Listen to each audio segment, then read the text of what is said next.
All right, we live now. All right, for those of you who didn't know, there's insanely helpful stuff under each and every video on this channel. Just click show more and you can help yourself out. So today we're going to get into the show and it's going to be a little different. It's going to be very different. Very different. Technical difficulties are rule, but that's what happens when you do stuff live. So essentially, we're going to do a dark man style. Today's episode is hustling to survive. Abdul hit me up with this question. I've heard it before. If I had $1,000, it's dropped off in the city, how would I make it? And that's it. Just $1,000 and the clothes on my back. And essentially, I would go to one of the lowest income neighborhoods, get a cheap motel, and find out what those people in that motel need, whether it's clothing or whatever, and start selling it to them. And like you heard of the Kool-Aid woman in your neighborhood when you was a kid. I would be the Kool-Aid man. I would be the sandwich man. Because the first thing would be to get stabilized and get a base. And you can burn through a lot of money trying to stay in a nice, clean, sexy hotel very easily. So go ahead and get enough of a base to pay the rent or the room fee or whatever it is, and then start going out there to hustle on bigger items. What would you do? Well, before I go into that, Glendon, I like to set it up more military style. Okay. What I mean, like, the person is in an airplane and they have a parachute and the guy says, go, and they jump out and they only have 1,000 cash in their pocket. And they have somewhat of a month to make income on that $1,000. Could they do it? And when I posed that question to you, you said, hey, that's your way of going to the cheap motel or whatever. But I told you that I would try to network first to try to get some free rent. Not that I'm out like just looking for a free, being a freeload or whatever, but I know that somebody will let me sleep on their couch just to kind of get my, my thing going. So then I will look at my current skills that I have. Like, okay, I know I can talk to people. I got the gift of gab. I know I can do some coaching. I know if I'm in the business arena, whether it's college students or people trying to start a business, I know I can do some things there. So the first thing I would try to do is to flip that $1,000 into 10,000. So based on what I know how to sell things. So whatever, I would say, hey, I know there's a college campus on somewhere around there. So I'm going to find me some kids who are into fashion. They have to kind of, impress people. So I'm going to call some college campuses up and say, hey, can I sell on your campus? And they'll, I have to spend some money for a little table. And then I'll go out there and I'll try to do those campuses probably for about a week, different campuses. And I know that in that time, I probably I could turn $1,000 into about 5 or 6. And then from there, I may even hit some more universities or some festivals up or something like that and turn that 5 into 10, 15. Are we still here, Glendon? I'm here. I'm letting. I mean, I was just thinking. It's like he's done this before. Oh, well, yeah. No, I said that because I heard like a little ding. But let's go. Okay, so I would first try to stretch that money up. Now that I have 10,000 or more dollars, so now I can say, hey, buddy or whoever, thank you for the couch. Okay. Now I'm probably about to go out and maybe rent something or maybe even get a roommate. And then from there, it's putting the system together and going from there. So that's how I would turn $1,000 into something. All right. To expand on what I was saying, once I got stabilized, which I'm talking about 3 to 4 days, I would be on the lookout for stuff that I could flip because, say, what's funny in my mind, I have played around with this concept. Remember that scene with Iron Man on the plane with Howard, and they had the 3 strippers on the poles, the stewardess. I would set goals like this, that if I made, say, if I started out with 1,000 and I flipped it up to say 3,000, I would take 250 for like a stripper night or something. Like I'll go get a nice hotel, get some poles and stuff up in there. You got to give yourself goals that you really want to achieve successful. So I would look, and let's say it happened in Chicago. Now, what do I know about Chicago? Let's say it happened. Say it's winter in Chicago. All right, you could be hustling some coats, you could be hustling some boots, or you can go to one of those tool rental places, find a neighborhood that needs, if it says snowed, and find a neighborhood that is like, hey, you want me to plow your driveway? Ooh. So go ahead and get some service businesses. Say it was summer, go to the pawn shop, get a lawnmower. Hey, you want me to cut grass? Because if you, and I've done this before, if you go ahead and knock on doors and say, I cut your grass right now, and you got somebody that's like, I don't want to cut grass, he's here, that's an easy 20 spot, 30 spot, 40 spot, depending upon what it is. So I would do the service business first to get some consistent cash and do everything I could to preserve my $1,000. If I could buy something like, say, go on Craigslist and there's a MacBook Pro with warranty on it, I would buy it because I know I could flip it fast and make maybe $150, $200 profit, but I know I wouldn't lose. That's where that money, it would go into stuff that was a sure thing or something that I could easily get my money out of it. But Glendon, you said something that was key, man. I just had some painters come to my house, and I found these guys off of Craigslist. Okay. Great guys. Now, the first thing I noticed, I said, guys, you sitting here painting my house for about 2 days now. Why you guys don't have a sign out here? It seemed like every other person is slowing down their car, looking at the job you guys are doing. You guys could have had about 12 customers before you left my house. And they said, you know what? That's a good idea. So as I'm doing that, I'm talking to someone else, and they're saying like, hey, I know this other person that paints, and they charge far more. So then I'm thinking like, hold on, I just acquired a paint crew. Look, so now my terminology changed. Oh, no problem. I could send my guys over there and we can handle that. So here's what I'm thinking. I want you guys to go over there and give this person a bid, and whatever bid you come up with, I want you to add $500 more to that, and that's my fee. Well, you're outsourcing. Because even if you add the 500, it won't even come up to a fraction of what the other person charging. And then that's another thing, while I'm in Chicago and say I've plowed some driveways, I go on Craigslist and I find something else. Like, okay, this is what I've learned from YouTube.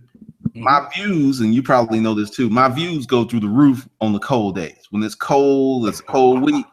That's when I get the most views. Like in the summer, it could be a struggle sometimes, but when I mean, it was dramatic. I remember I was looking at my numbers in August. This was a few years ago. I did like 50,000 views. And then I looked at September and it jumped up to 75. And I didn't really do anything differently. It's just the seasons changed. Yep. So, this morning when I went for my walk, it was like 48 degrees. And sure enough, I looked in the dashboard. My views are trending up. Because it's getting cold. You're not outside on the patio no more. Yeah.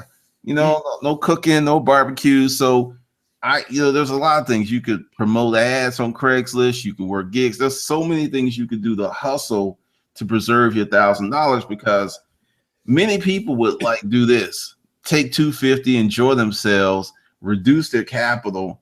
And then when it starts getting tight, start panicking, because $1,000 in the city and you don't have a place to stay, you got to pay for everything. That could go very quickly. Yeah. Very quickly. And that consulting thing is big. I mean, if you really wanted to say that, you could do this when it comes to freelance, let's just be honest. When certain people are looking for web designers and they see that Indian flag that's on the side, a lot of people are like, I don't want to deal with Indians when it comes to website because their code is bad, whatever. It's a certain stigma that comes with that. Right. But all these guys aren't bad programmers or, web designers. So if you find you a good one, put the American flag on it, and put your brand and have that person behind you doing the work. and throw another price tag on it or something. Now, And a lot of people do that. There are many people that do that. I mean, shoot, Uber does that. Uber puts their name all over everything. You don't know nothing. They are the king of outsourcing. No inventory in $1 billion business. $50 billion valuation. Speaking of that, I have a student, man, in my mastermind. Uber has another program. It's like the elite version of Uber. Oh, yeah, Uber Black, Uber SUV. Uber Black. Yeah. What is that all about, by the way? Is it just more expensive vehicles? Uber Black is town cars. It's limousine. It's close to limousine service, but they've got Uber. I forget the name of it, but someone can roll up in a Jaguar. I think it's Uber Select because there's Uber X, Uber XL, Uber SUV, and I think Uber Select with the luxury cars. And now Uber's got into the delivery business with Amazon. The what business? The delivery business? Yeah. You didn't hear about it? No, what's that? Uber has partnered with Amazon. So essentially, all right, the Uber app is already built. So all they had to do was just put additional functionality into it, which is say you got a driver at the corner of Elm Street and maybe 2 blocks away, someone just ordered a jacket. They will send that driver over there, pick the jacket up, take it to the customer's house. Oh, wow. Yeah. Uber has enabled many, many different things. Wow. Uber's done a lot, man. And really, to be honest, that's where it's all going, man. It's people are getting away from having product and having inventory. When I wrote my first book, I never had inventory. Many people assume, because I remember somebody was making a diss video like, well, Glendon trying to move those books. He got all those books in his garage. Little did he know, I didn't have a garage at the time, nor did I have any books in the garage I didn't have. I was using print on demand, POD publishing. Mm-hmm. So someone who wanted a physical copy, they would order it, and I would go into Amazon, create space in the dashboard, order the book, and change the address from my address to the customer's address, and pick expedited shipping, and it would ship right straight to them. Yeah.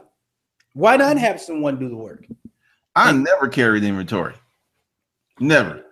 When I was doing from 2009 up to now, I've just never carried. I should say I've had inventory, but it would fit in the trunk of my car. And see, I was a guy that had a garage full of inventory. What you have in there? Man, product that we get from China, Nepal, boxes of different merchandise. But now I all that stuff is getting sold. Like, I was in the food business for a while, and people thought I was in this business to make money. But I'm like, you can't. Well, I mean, you got to have a lot of food booths to really make money. Okay. And I was just trying something out, and I'm like, man, this business is nothing for me. I'm out here, I would put some college kids, like the little hot dog cart and stuff. I would put them out there in front of it. And then there were certain times they didn't come to work. And I would have to sit out there. And I'm like, no, this is not my thing. Look, ain't nothing like talking to a drunk dude out there about 1 o'clock in the morning about nothing. Now you're their counselor and they want to know about life and all kinds of stuff and how you get this cart. And I'm just like, nah, this ain't gonna work. So I've been selling the equipment. And to some people in their mind, they're like, man, are you doing bad? I'm like, nah, I'm just getting rid of this inventory. Because, digital courses, digital books, things like that. We live in an age where you don't have to have product. Well, that's true. So, but that's the biggest thing, Glendon. We kind of talk about that. Not just Americans, but a lot of people, period, don't know how to make money outside of a job. They can't even wrap their head around the fact of how you can make a few dollars. Like if they lost their job today, they would be on Xanax because they're like, what the heck am I going to do now? Because you can get in that phase where you so used to someone giving you something, that paycheck, that you lose those skills. This is true. So you said something earlier, and I want to give you a chance to say it. You talked about it's expensive for poor people. What was the phrase you used when you said that? Well, the most expensive thing for poor is one of the most expensive things in America is to be poor. You pay more for everything when you're poor. Simple thing like going to the grocery store to get groceries. You got to get a cab. You got to pay Big Mama, or you got to, or if you're a chick, you might have to put out some for that dude that you don't really like, but you need to get to the store to get you some groceries. Yeah. I mean, that's one of the biggest inducements to prostitution, poverty. Oh, what do you mean? A lot of these girls are turning tricks because they're hungry, not because they want to. Either they're hungry or they're on drugs or a combination of both. Biggest thing. That's why a lot of people get in that lifestyle. And you're right. But see, I also lived in UNLV. So that's University of Nevada, Las Vegas. So sometimes that was just don't get me wrong, people paid their tuition by performing those acts. Oh, Jerry Tartakian days. Oh God.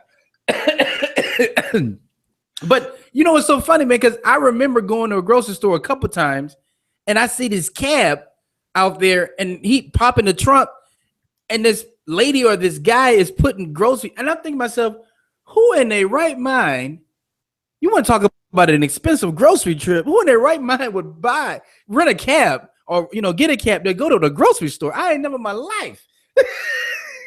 Oh, I saw that the other day. That's crazy.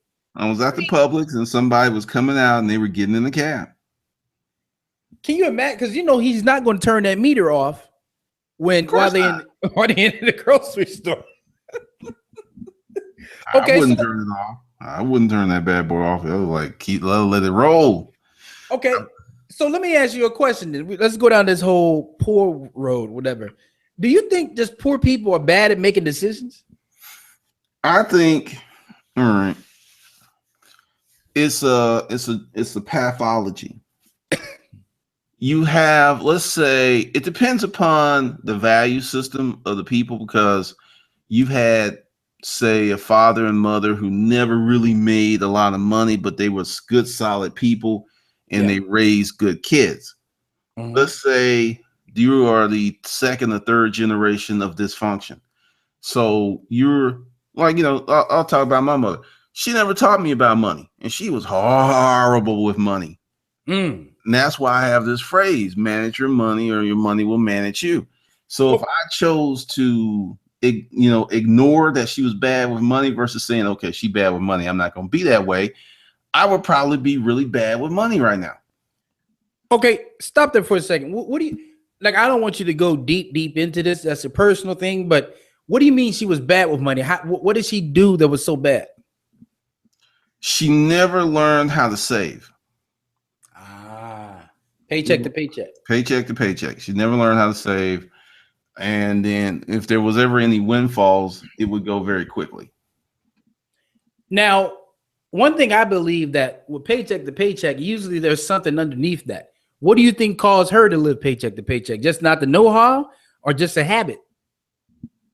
I'm going to say habit and a absolute vigorous refusal to listen to folks. I mean, this goes to the pathology, because when you look at certain things, and then there was enablers who would enable her bad decisions, because the thing is, what I've seen in my life is when you have a person who's in a dependent posture and they continue to get help for years and years and years, they reach a point where they can no longer be self-sufficient. They become crippled. Man. And then they pass on that crippled mindset to their offspring. Yep. It's so funny you said that, man. I had a subscriber hit me up with like panic.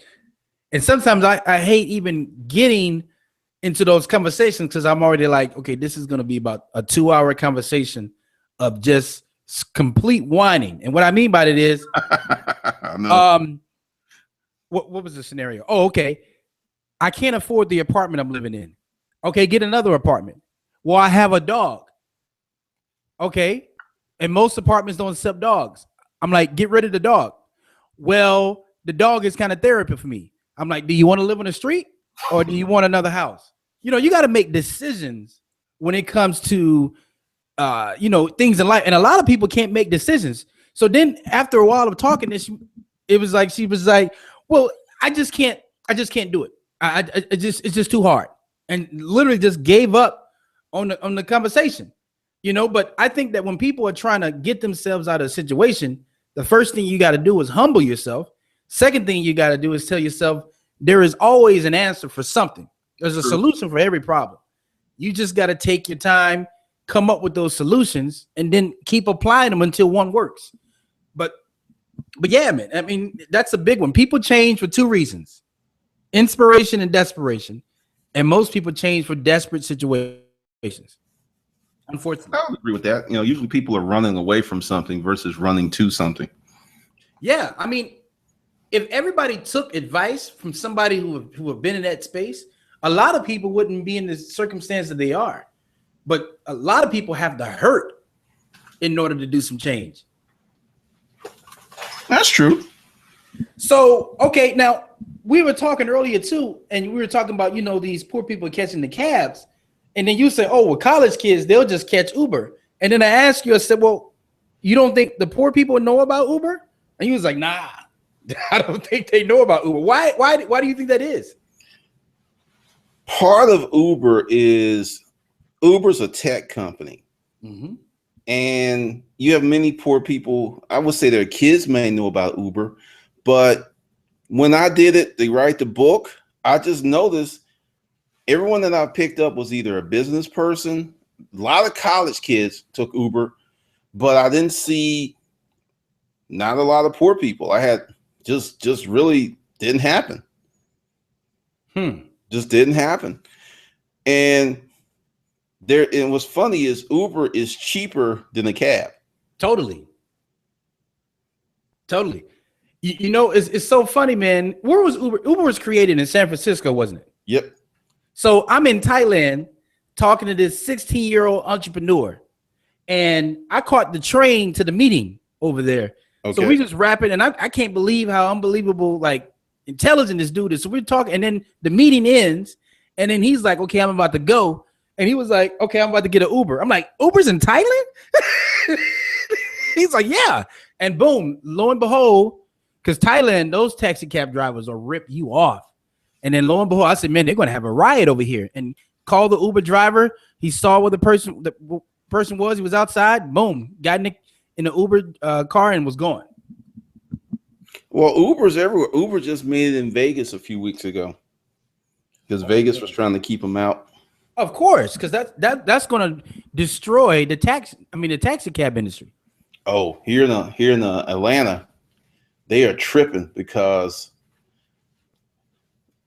a lot of Uber drivers are picking up people at the airport, and in the news, because I took Uber somewhere, and one of the drivers told me that they had towed this guy's car from the airport. What? Towed it. Why though? Well, you're not supposed to pick up people from the airport, and they have what's called a geo fence around the airport where you can't get signals. But when you get to by Virginia Avenue, you can get those signals. It got to the point where I would call people, and I was like, "What you wearing? Where are you?" Yeah. So I picked up quite a few people at the airport. But see, Glendon, okay, here's the thing, man, I noticed about business. Some people get very comfortable in business. Like, I remember one of the reasons I went to China. So I made that move, that transition, and did that. But when I would come and see vendors and talk to them, a lot of them would say, oh, you know what? It ain't been the same since 9/11. I'm like, man, it's 2012 and you still talking about 9/11, right? So it's the same thing with the taxi cab industry. If I was a taxi cab driver and I know Uber is doing their thing, I tell you right now, I'm about to quit Uber. I'm about to quit driving a cab. I'm about to become an Uber driver. A lot of them did that. A lot of them. It makes common sense. You got to move with what's working. If you're stubborn and you're whining and things like that, you're just going to be an upset dude or a lady because the world is going to keep moving whether you want it to or not. This is very true. But a lot of entrepreneurs, they want to sit around and have these entrepreneur bitch fits about things that that's going to change whether you like it or not.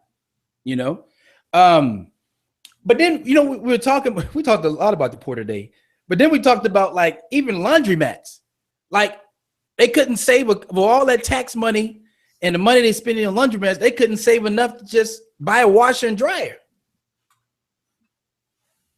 It's about priorities because I mean a washer and dryer on Craigslist that will get the job done used is $250 to maybe $400. $400 is being one of the nicer ones. Yeah. But see, this is what happens. Going back to being poor, you got to pay more for everything. So you don't have a vehicle that can haul the washer and dryer. So if you don't have friends who have ability to haul it for you, you got to pay somebody. So let's say the washer and dryer is $300, but you got to rent some or pay somebody. So now you're up at $400. Yep. Whereas if you'd already had the car, if you had decent credit, because like I said, it's funny you mentioned washer and dryer. I'm looking for one, and Best Buy has very nice sets, entry level, like $650, brand new with all the bells and whistles, and free delivery. Oh wow! Free delivery and installation. They'll bring it in, they'll hook it up, they'll screw all the attachments and stuff on. So with taxes, we're like a 7-something. And you just got people who cannot save. They just cannot save money. But see, that's so funny, man, because I bought a grill today, and a lot of people don't know this. Like, if you go to Walmart, anything you need assemble, they would assemble that for you, and you can go and pick it up, in about 24 hours or so. So I'm like, man, as an entrepreneur, I think to be efficient in all kinds of areas. So I'm like, man, I don't know about you, Glendon, but if you give me a box and some directions, man, my head is tore up. So I'm like, man, I'm not about to, put this thing together. So my man said, hey, I can just sell you the display and I'll put another one out. But as I'm rolling the thing, man, this grill costs $199.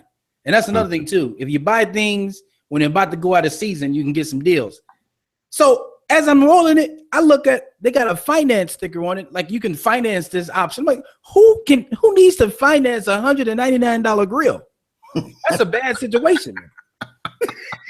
Like, we get to the point where it's just ridiculous, man. If you can't save $199, I don't know what to say to you, man. That's a bad situation.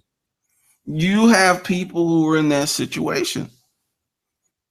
When the 2008, when the Great Recession hit, not one Aaron's rent to own went out of business. No, never. They grew. They expanded their footprint. What is it? So rent to own, and what are those? Like, we have one out here called Dollar Loan Center, like those payday cash loan places or whatever. Right. I just don't get it, man. Like, they say the person that does the least complains the most. Okay. And I feel that if there was a mass revolution, and it's definitely up to the people to accept it. If people, you see, you know what? I can't say if people were taught better, they'll do better, because the books aren't held in a freaking vault somewhere. These books are all on the internet, Google, whatever. You just have to get to a place where you want to change your life, because it seemed like poor people make some of the worst decisions known to man. Let me borrow $500 from a payday check loan place, and let me pay, I don't know, I'm just exaggerating, $600 back or something like that, whatever. I don't know what you have to pay back, but that's just the most, I seem like that's the most, probably one of the worst decisions one can make. Okay, let me break it down for you. They do not calculate how much the final price is. No. They do the monthly payments. They're like, okay, what kind of payment can you handle? And they'll say, $50 a week. Okay, so we're gonna do $50 a week. You know what? Since I like you, we're gonna do $48.99. Get you a little bit off. Hook you up. $99. $48.99. This washer, we're gonna do is, now this is per week. $48.99 times, they would say 36 weeks or something like that. And it sounds good, right? Until you do the math. $48.99 times 36. Yep. is crazy. And I saw that. They used to rent computers. They would rent, yeah, okay. So $48.99 every week for a washer and dryer is $1,763. Now, to give you some perspective, you could get the top of the line, the steam front loaders with pedestals for less than that. Man, and see, I hate to laugh at this, but if one just sat back and looked at the financial decisions that they're making, they would find out that they are just making some of the worst decisions known to man. And this is what keeps the poor. And going about what we said, because we're not going to go into politics or anything like that, but every election, it seems like somehow the wealthy are getting punished. Everybody hates the wealthy. Everybody hates how much CEOs get paid and all this other kind of crap. And I just don't get it. To be honest, I just don't get that logic. I mean, what is your take on that? Well, part of that is if you have to look at the media, because since we both have channels, we're part of the media. We're just not the national media. Yep. And I do a lot of research, and I noticed that many news stories just don't get published. So that just lets you know there's an agenda and a filter for certain stories to be pushed upon people. Mm-hmm. And it's a diversionary tactic, because without poor people, and most of this country is poor or close to it. Most of the people in this country make less than 50 grand a year. So you got this group of people who make some money and they will spend, and you can get money because poor people are pimped out by the government, pimped out by certain businesses, because they know that they have no other options. So you've got this person who's you stop there. You said they know they don't have any other options. Yeah, because this is what I'm getting to. Many people put themselves in a prison of limitation. You'll hear someone that's like, well, that's too much for me. Well, I'll never be able to afford something like that. Or my favorite, man, that's just too much damn money, man. All that is saying, when you translate the loser speak to, I don't feel that I will ever be able to earn enough money to do that way, so I'm going to hate on it. Or, under the guise of common sense. But many people just don't think that they can do better. So they stay in the prison of limitation and continue to be pimped out. Because imagine you have, say, a person who goes to Aaron's Rent to Own, and they do the washer and dryer for $1,700. Then later on, they do a refrigerator for $3,000. Then they do some TVs for about $4,000. They have paid 3 to 4 times what the stuff is worth because they can't handle money. Now imagine you go through your whole life always overpaying. I was dating this girl, and she used to pay her rent in the money order. And it's like, why are you paying your rent in the money order? Yeah. The complex takes credit cards, or you could do a bank draft. It's just how she was geared. She's just like, her exact words, checking accounts and I don't work out. What? You know what? I can't laugh at that, because I have ran into people who say I don't have a checking account.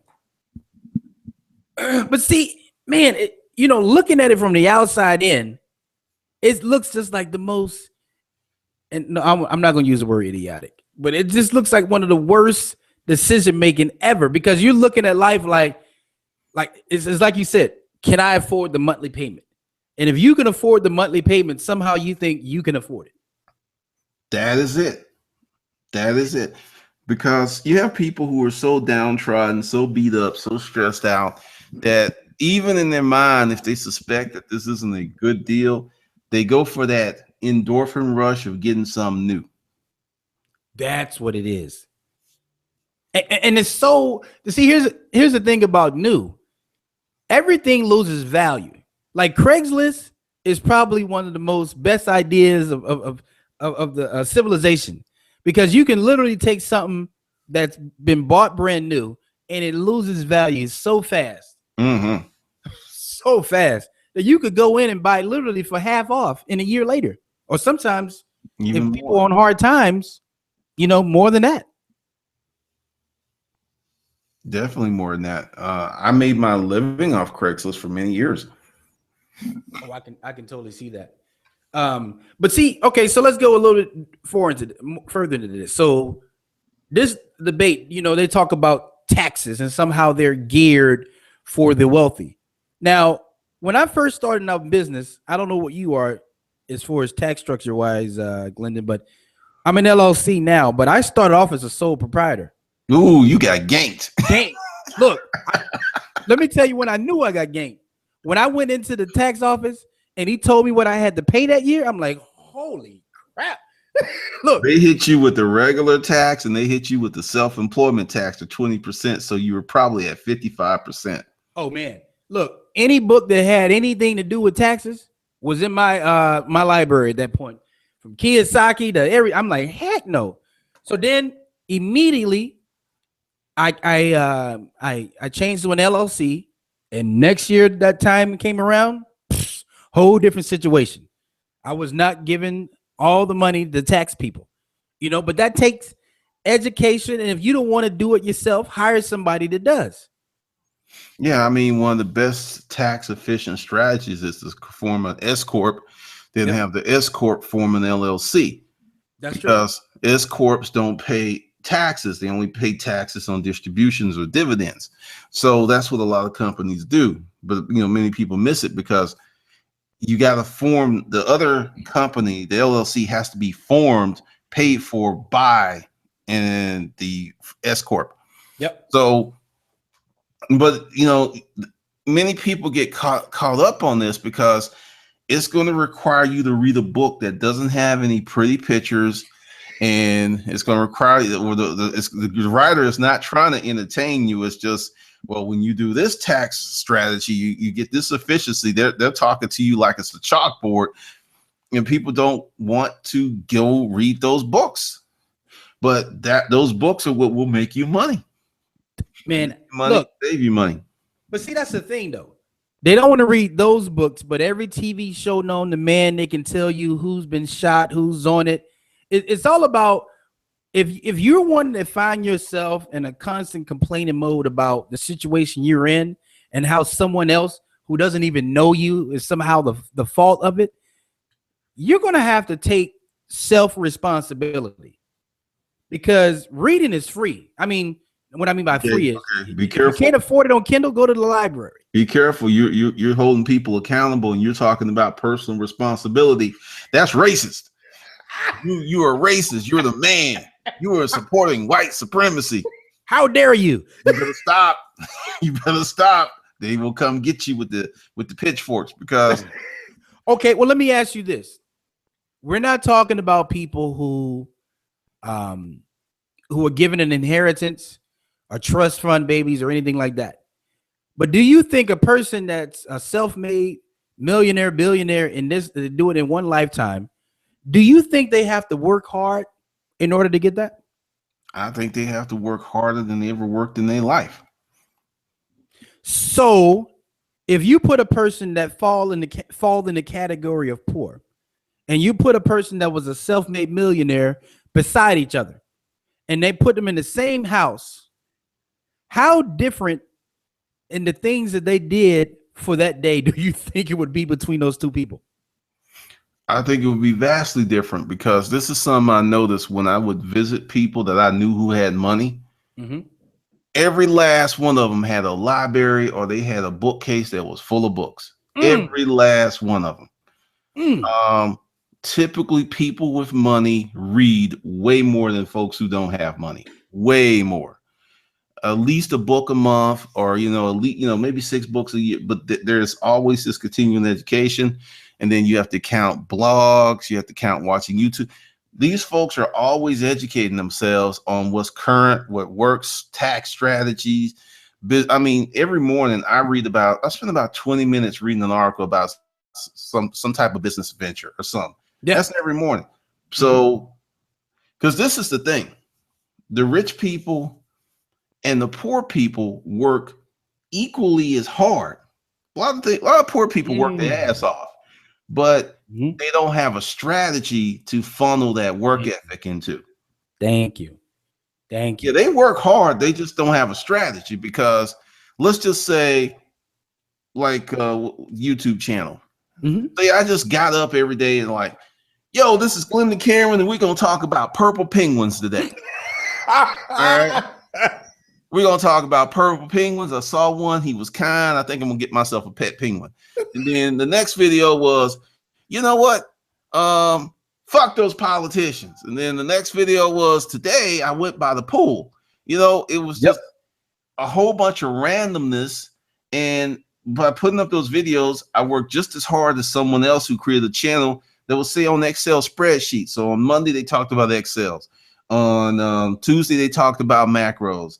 And 3, they talked about templates. They had a strategy that would grow their channel. But you get people like, yeah, I love those purple penguins. So, you know, because this is the thing I saw when people who work for me, they worked hard. They worked really, really hard. But that hard work was not in a channel that was going to bring them as much money as possible. Exactly.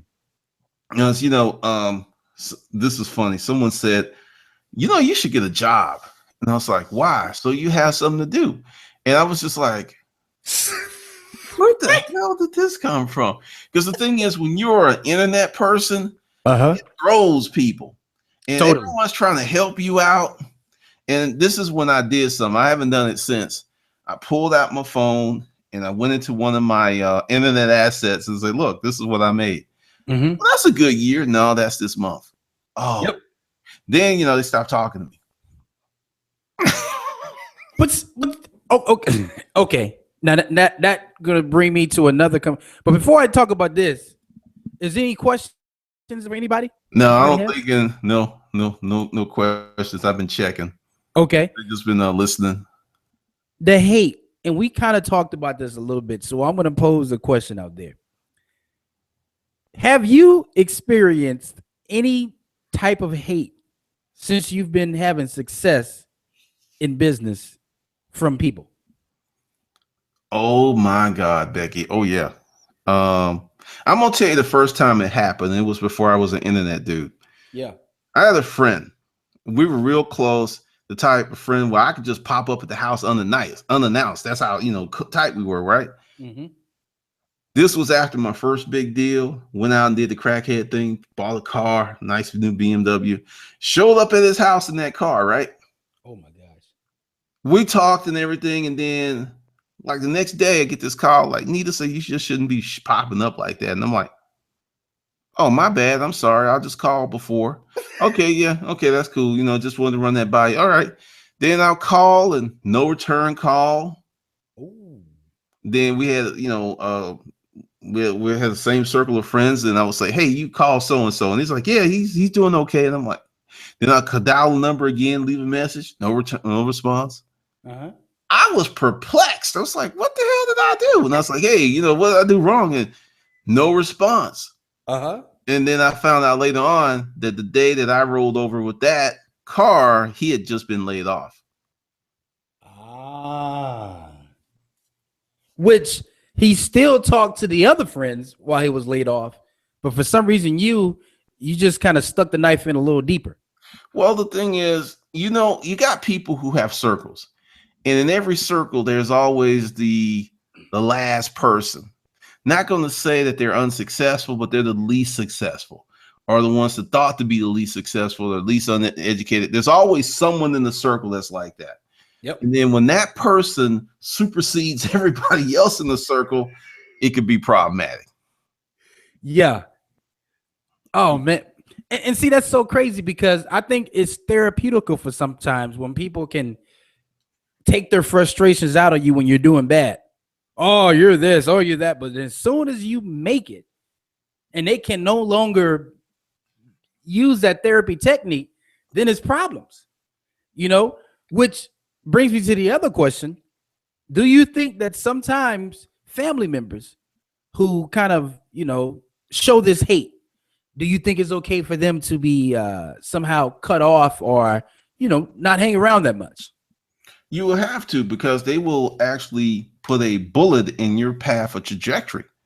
They'll do everything they can to undermine you, set you up. A lot of it's subconscious. It's not like they wake up and like, well, today I'm going to fuck up Glendon's life. It's not No. like that. It's not like that. It's just subtle, subconscious, passive aggressive stuff. Like, when I was selling furniture, this was a family person. I was like, well, I sell furniture. Here's the catalog. So I'm sitting there in an event, and then it was just like, oh yeah, I got this new table. I was like, really?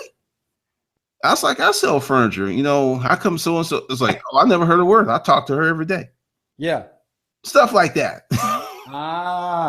Stuff like that. Just to downright lies. I think if you are moving ahead in your life and you are trying to build something and you come from a family structure that doesn't appreciate what you're trying to do, you may not have to cut them off forever, but at some point you're going to have to separate yourself from them. Totally. And I think every kid, once they are a certain age, needs to leave home and go out into the world, because if they continue to stay there with the parents, they're going to retard their emotional growth. They're going to retard their professional growth. They're going to set themselves back. Man, you know what? You just said a mouthful, because in some families, even when the kids become a certain age, the family always is trying to come to a rescue. You got to cut. My safety net was cut when I was 17. And now when I look at, if I have a problem that I need to solve, I'm going to solve it. If I got to stay up later than I want to, if I have to miss sleep, if I have to do some more sacrifices that I don't want to do, but do it anyway, because I know problems don't last, all the time, I'm going to do that. But some parents don't want to see their adult kids suffer. All right, we got some questions here. What beginner finance or small business books do you suggest? I'm going to say From Good to Great. It's a big orange book. I forget who the author is. I read that one a long time ago. That is a good one. You can do Robert Kiyosaki stuff. Yeah, just Kiyosaki, his partners. That Good to Great book, that's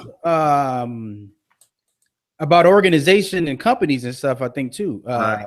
Like how Walgreens and different companies started. I think there's another book. I got to make sure that I get the name of it, because it's by a guy who owns 31 Signals. Let's see. Jason Fried. Yep. Or Fried, however you want to pronounce it. Let's see. I will put it on the screen. This is a good book. This guy owns 31 Signals. They're always doing innovative stuff. He started several companies. This is a really good small business book. Rework. Actually, I haven't read that one. Yeah, that's a good one. See, right now, this is a book I read a while ago, but a lot of the books I read were old school books for physical business. Now I'm all on the internet books. I don't know what your business is. So that makes it a little challenging, because if you're doing a physical business, I would say, yeah, let me see. I'm big too on the business books and personal finance. And you know this, I'm a Dave Ramsey type guy. So my foundation is definitely Dave. Daniel Pink. Anything by Daniel Pink? He's got a bunch of stuff. Let's just go here. He's got a ton of stuff. Drive is good. To Sell is Human. The Whole New Mind. This is an older one. This is one of the first books I read by him. The Free Agent Nation. This is pretty much about freelancers, but this is a recent book. These two are this one, and this one, and then The Whole Mind later. But Free Agent first is an older book, but it's still relevant. And To Sell is Human, and Drive. And then another book. Let's see.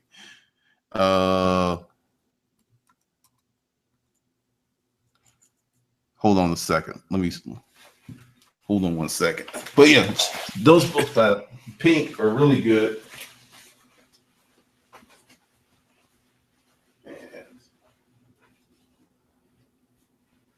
Why right brainers will rule the future.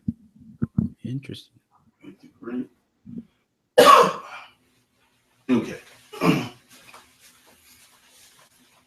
All right, another one to read is Influence by Robert B. Cadini. Let's see. I had to go over to the bookcase.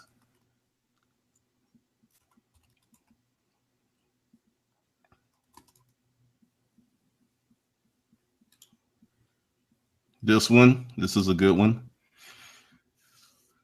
Influence. Psychology of Persuasion. Just that title alone. Yep. I can see where that's going.